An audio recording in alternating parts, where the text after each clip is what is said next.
माननीय प्रधानमंत्री जी 25 तारीख को मर्यादा पुरुषोत्तम प्रभु श्री राम के मंदिर में आ रहे हैं। मैं उनका अभिनंदन करता हूं, स्वागत करता हूं और प्रभु श्री राम के नागरिकों को, देवतुल्य जनता को मैं बधाई देता हूं और उनका भी अभिनंदन करता हूं और आशा करता हूं कि प्रधानमंत्री जी के आने से जो अयोध्या में लोगों के घर उजाड़े गए हैं उनको फिर से बसाया जाएगा। आशा करता हूं कि जो किसानों की भूमि जमीन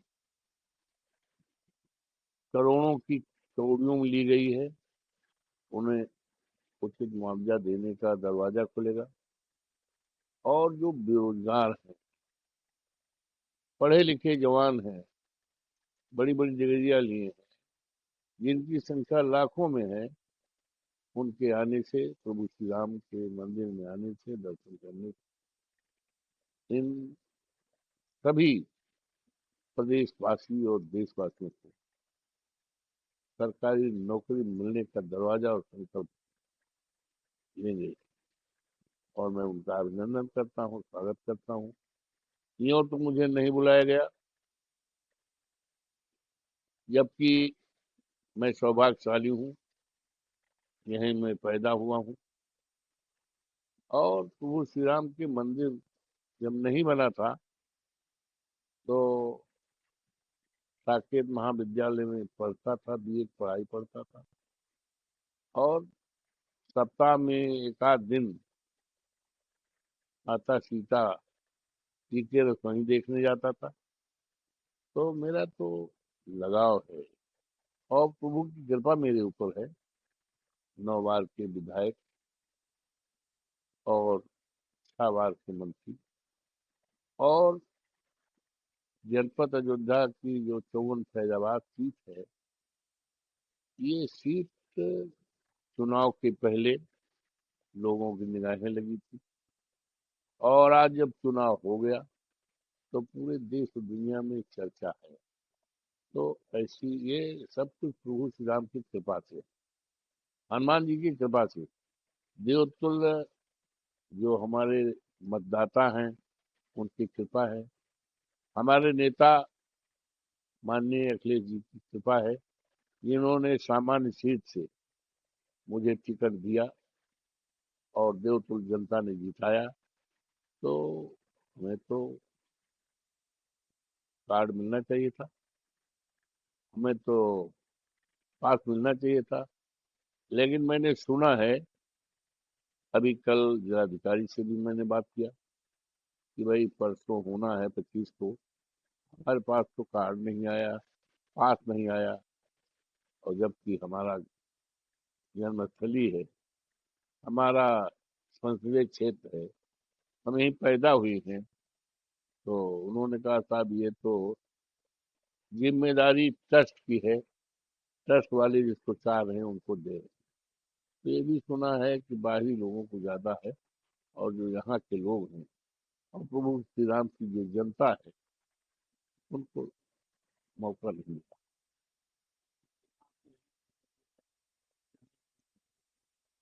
है।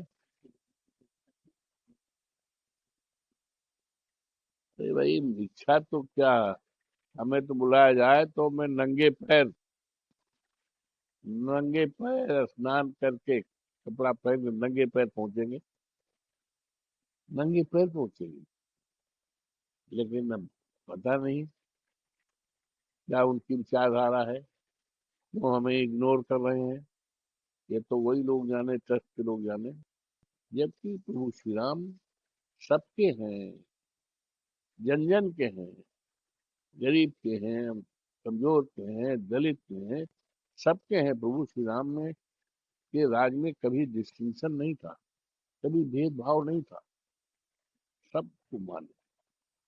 लेकिन पता नहीं क्यों क्या फीलिंग्स है भाई, क्या विचारधारा भाजपा के लोगों की है, ये तो समाज जानेगा, जान रहा है, या क्षेत्रवासी जान रहे हैं।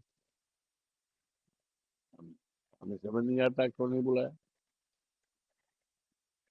बुलाते या बुलाएंगे तो मैं निश्चित तौर से नंगे पैर जाऊंगा दर्शन को।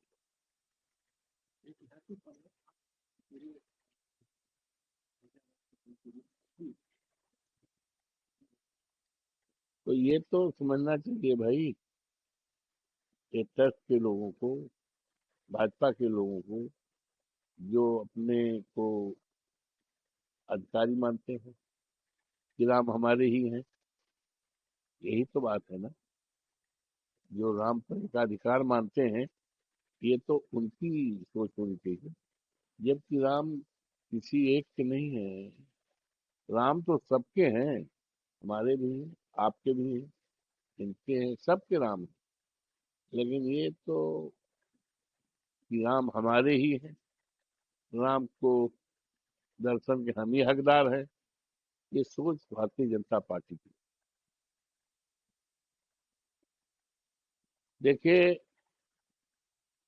दोस्तों, ये जो 2047 की जो बात भारतीय जनता पार्टी के लोग करते हैं, या शासन में जो हैं बात करते हैं, तो 2047 किसने देखा है?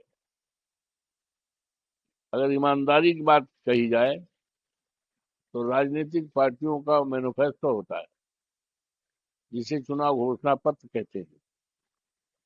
चुनाव घोषणा पत्र हम समाजवादियों के लिए, हमारे नेता माननीय अखिलेश यादव जी के लिए तो ऐसा पत्र है, जिस तरह से लोग धार्मिक ग्रंथों के प्रति आस्थावान होते हैं, उसके अनुसार चलते हैं, उसी तरह से हम समाजवादियों के लिए, हमारे नेता के लिए जो चुनाव घोषणा पत्र जारी करेंगे, उसको 5 साल में सरकार आने पर निभाने का काम करेंगे। वो किया है, चाहे माननीय नेताजी की सरकार रही हो, आज दुनिया में नहीं है, चाहे उनके लायक बेटे और हिंदुस्तान की कल की उम्मीद अखिलेश जी हो, पूरा काम किया है। जो कहा है घोषणा पत्र में, उससे कहीं ज्यादा किया है।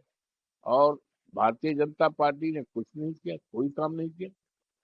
शानदार, आप सोचिए कि छात्राओं के लिए लैपटॉप बांटने का काम किया है, गरीबों के लिए, इस प्रदेश की गरीब महिलाओं के लिए 5,555 लाख पेंशन देने का काम किया था। योगी बाबा की सरकार आई, बंद हो गई।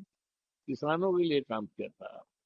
और यही नहीं, लखनऊ से आगरा इतना बढ़िया बनाया है कि उसको ये लोग सोच नहीं सकते हैं। कैंसर इंस्टीट्यूट बनाया, ये सोच नहीं सकते। और डॉक्टर राम मनोहर लोहिया, लोहिया का जो है हॉस्पिटल, लोहिया अस्पताल बनाया, सारा काम किया है। लेकिन इन्होंने, इनसे पूछा जाए तो कुछ नहीं, केवल इनके एजेंडे में है हिंदू मुसलमान। ये है इस देश के नौजवानों को सरकारी नौकरी देने का कुछ नहीं है, और कानून व्यवस्था के लिए कुछ नहीं है। दलितों का जिस तरह से उत्पीड़न हो रहा है, जिस तरह से अपमान हो रहा है, अभी का कोरी जो शहीदों की धरती है, वहां पर रामपाल पासी, जिनकी उम्र 70 साल है, उसको पेशाब चटाने का प्रयास किया गया, चटाया गया, प्रयास नहीं। और चटाने वाले कौन हैं? ये दूसरे कोई नहीं है, भारतीय जनता पार्टी की कार्यकर्ता है, आरएसएस के करता है। ये किसको चटा रहे हैं? जो वीरांगना उदा देवी 1857 में 36 अंग्रेजों को मौत के घाट उतारा था, देश को आजाद कराया था, आज आजादी के बाद उनके बाल बच्चों को उनके परिवारजनों को हिसाब पिलाया जा रहा है। ये आज ऐसी सरकार है। तो 2047 की बात करना, जनता को बेवकूफ बनाना है। जनता बहुत समझदार है। होना ये चाहिए कि जो चुनाव में घोषणा पत्र जारी किया गया है उसके अनुरूप काम करना चाहिए। तो उसके अनुरूप तो कोई काम किया नहीं जा रहा है। दिन अपने आप बीतता जा रहा है और जनता की समस्याएं और बढ़ती जा रही, परेशानियां दुश्वारियां बढ़ती जा रही। ये है तो इससे देश नहीं बनेगा। देश तब बनेगा जब देश के जो अमर शहीद हैं उनके सपने को साकार किया जाएगा, तभी महान देश हो पाएगा। तभी आप विश्वगुरु बन पाएंगे। विश्वगुरु नहीं बन पाएंगे। एक तरफ करोड़ों करोड़ों नौजवान पढ़े लिखे बेकार हैं, एक तरफ किसान जाड़े की रात में आवारा जानवरों को सांडों को रखाने के लिए अपने खेत पे पड़ा है। सांड हमारी खेती भी करते हैं, जान भी लेते हैं। उत्तर प्रदेश में 5,000 से ज्यादा किसानों के सांडों ने जान ले ली है। इसके बारे में कोई सोच नहीं है। गौशालाएं जो बनी हैं, हमारी गायें जिसको हम माँ कहते हैं, गाय हमारी माता है, उसके पवित्र गोबर से हम धार्मिक अनुष्ठान करते हैं तो उसको बनाते हैं। आज गायें जो है जाड़े में ठिठुर ठिठुर मर रही हैं। उनके लिए अवतार नहीं है, उनके लिए खाने की अच्छा व्यवस्था नहीं है, उनके लिए बीमार है दवाई नहीं है। और इस तरह की बात करना देश को गुमराह करना है। कहा था हमारे प्रधानमंत्री जी ने कि भाइयों बहनों हमारी सरकार बनाओ, हर साल 2 करोड़ नौकरी देंगे। तो 11 साल तो हो गया भैया, जोर डालो 22 करोड़ नौकरी। किसानों को कहा 15 लाख रुपए खाते में आएगा, पांच नया पैसा नहीं आया। तो ये गुमराह करने की बात है। ये कि 2047 का विजन इस देश के लोगों को गुमराह करने का बात है और इसमें कोई सार्थकता नहीं।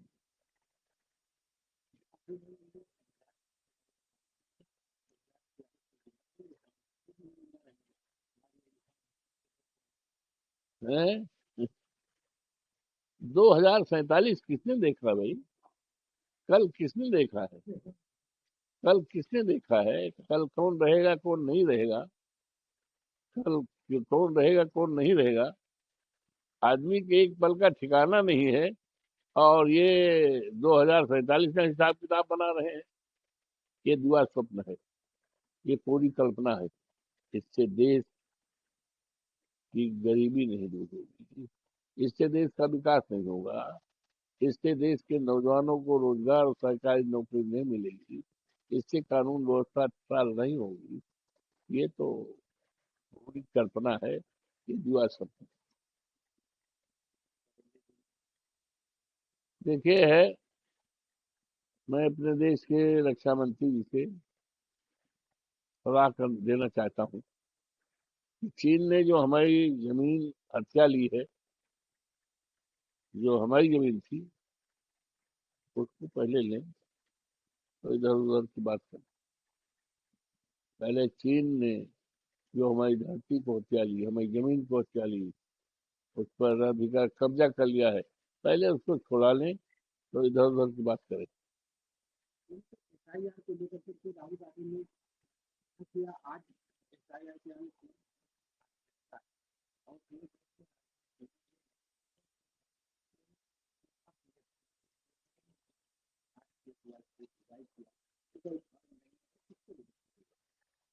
SIR में बहुत घपलेबाजी है। तमाम ऐसे बिलों बनाए गए हैं जिनको समझदारी ही नहीं है। तमाम ऐसे बेलों हैं जो बीमार पड़े हैं, गए ही नहीं, फार्म जो है फार्म तक नहीं बांटे हैं। तो इस तरह से अव्यवस्था के चलते और रहते SIR में जो लोगों को अपना फार्म भर के अपना वोट बढ़ाना है, वो बनाना है, कि उससे महरूम हो जाएंगे, नहीं हो पाएगा। ये ये देशवासियों को उनकी नागरिकता छीनने का एक सोची समझी रणनीति है, जो देश के लिए अच्छी बात नहीं। बाबा साहब भीमराव अम्बेडकर ने जो अधिकार दिया है वोट का, इससे बड़ी कीमती दौलत नहीं है, इससे बड़ी कीमती पूंजी नहीं है जिसको बाबा साहब भीमराव अम्बेडकर ने दिया है। ये वोट का ही अधिकार है कि नहीं साल में तो 5 साल बड़े बड़े लोग गरीबों के घर पे जाते थे, उनके दरवाजे पे जाते हाथ जोड़ के वोट के लिए देते। तो इससे बड़ी ताकत, इससे बड़ी कीमती दौलत नहीं है। इस दौलत को भारतीय जनता पार्टी के लोग उसको लेना चाहते हैं, खत्म करना चाहते हैं। ये SIR में गंभीरता के साथ, और ये 4 अगस्त 4 दिसंबर रखा है, कम से कम 3 महीने समय और दिया जाए तभी ये काम पूरा हो पाएगा। अन्यथा इस देश से लाखों लाख लोगों का वोट नहीं बन पाएगा और उनको ये सरकार घुसपैठिया घोषित कर देगी। उनकी एक तरह से नागरिकता खत्म करने का ये प्रयास है, जो हमारे स्वतंत्र देश के लिए, आजाद देश के लिए अच्छी बात नहीं है। जिस जिस अधिकार को बाबा साहब भीमराव अम्बेडकर ने दिया है, उस अधिकार को छीनने का ये सोची समझी इनकी रणनीति।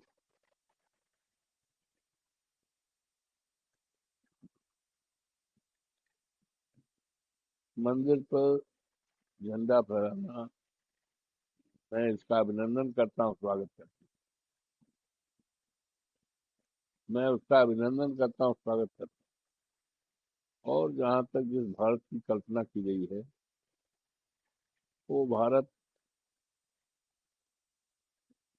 के लिए ये कल्पना होनी चाहिए कि करोड़ों करोड़ों नौजवान जो पढ़े लिखे हैं, बेरोजगार हैं,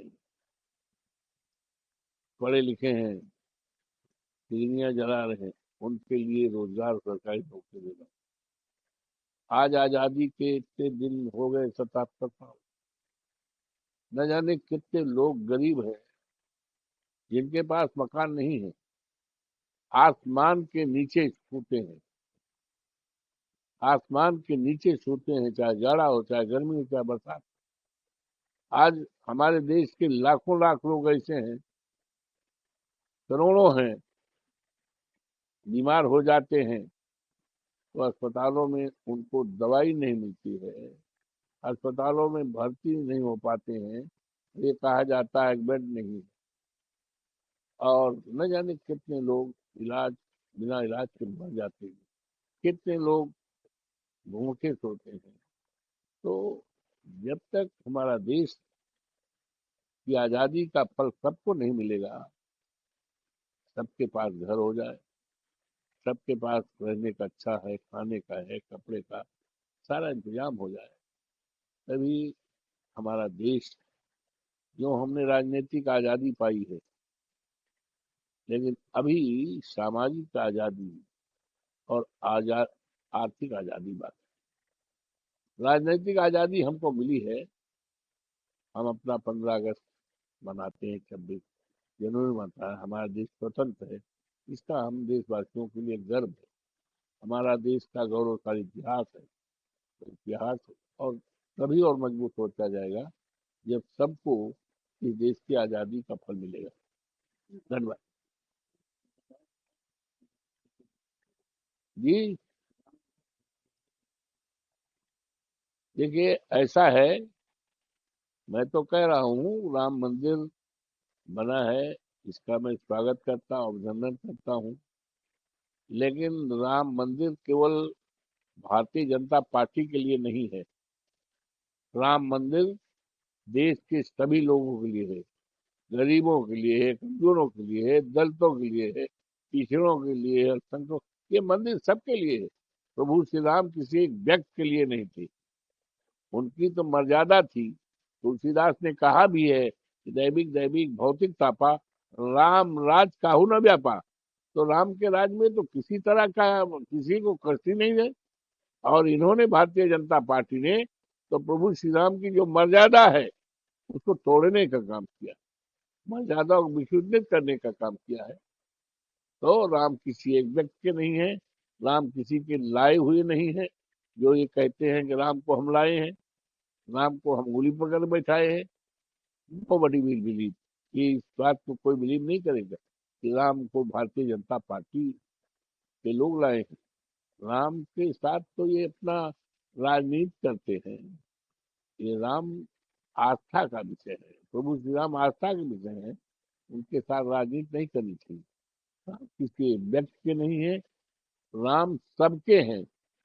अब राम का है, फहराया जाएगा, स्वागत करते हैं। लेकिन हमने सुना है कि बैन लगा हुआ, सभी लोग जा ही नहीं पाएंगे, पहुंच के लोग, बड़े लोग पहुंच पाएंगे।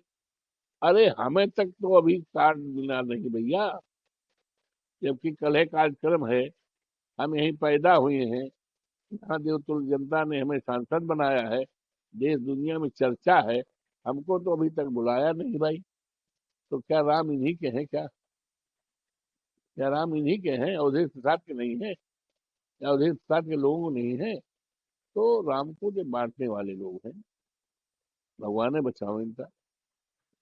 हाँ,